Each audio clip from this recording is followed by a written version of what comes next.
So this morning, we're going to be making Cathead Biscuits 101. So of course you've got to have your ingredients. Self-rising flour, some shortening, some buttermilk, mixing bowls, and your pan. Now we have pre-greased our pan, but you want to put some shortening on a paper towel, or you can do your fingers. Grease this pan good, make sure you get all the corners. Get that ready. We're going to preheat our oven to 400.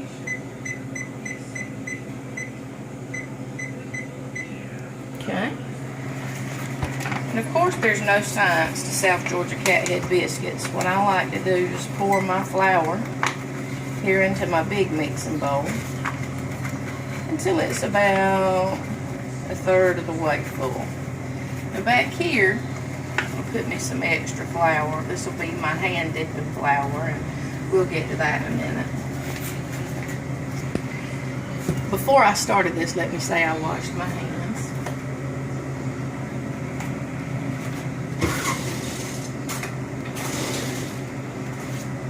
I'm gonna make what I call a little hole in my flour.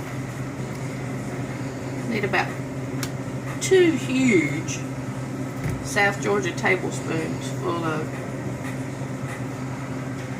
shortening. And I've got my buttermilk. Now of course this is best done in your chatelaine nightgown on a holiday morning with everybody here.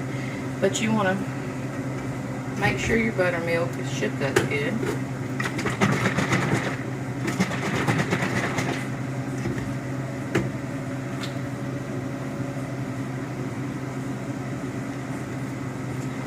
Pour it in like so. And we're going to take our spoon in now. Some people do this with their hands. I find it's just a little bit easier to do with a spoon. And I'm going to start to mix it together. Just like so. Trying to moisten your flour. Now of course you can use regular milk if you don't have buttermilk. I may add a little regular milk this morning as well. And you're just going to add your moisture until your flour is moist.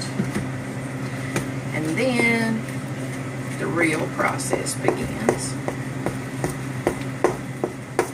Now of course, all good southern women should have a real tree camouflage apron to cover their chatelaine so that you don't get any flour on your nightgown.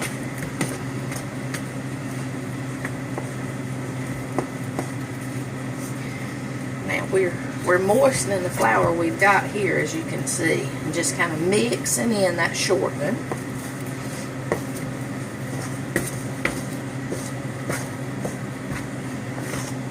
And you're probably going to say, whew, that is a hot mess. But it's not. It's getting right where we need it to be able to add just a little more flour to the top, like so. Mix it in.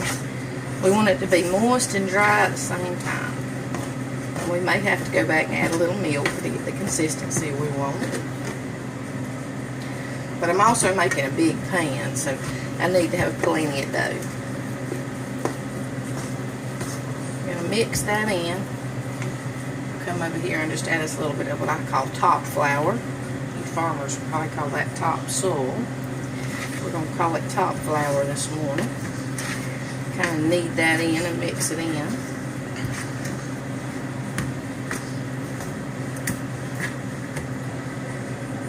Keeping your spoon kind of clean so it'll go through. Get a little more top flour. Sprinkle it over.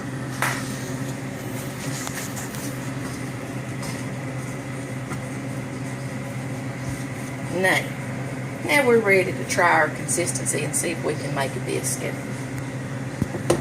I'm going to add just a little bit more extra flour back here because my hands are going to get really, really gooey. And I'm going to need to keep them real floured up. Okay, so I'm going to pinch off some dough here, make it into what some people would look like as a ball to start with, and I'm going to knead it. And it's just basically flipping it under with your fingers. You got to keep your hands good and floured up, or the dough's going to stick. And just flipping it under, and I'm going to place it just like that. Okay. Make sure your hands are good and floured.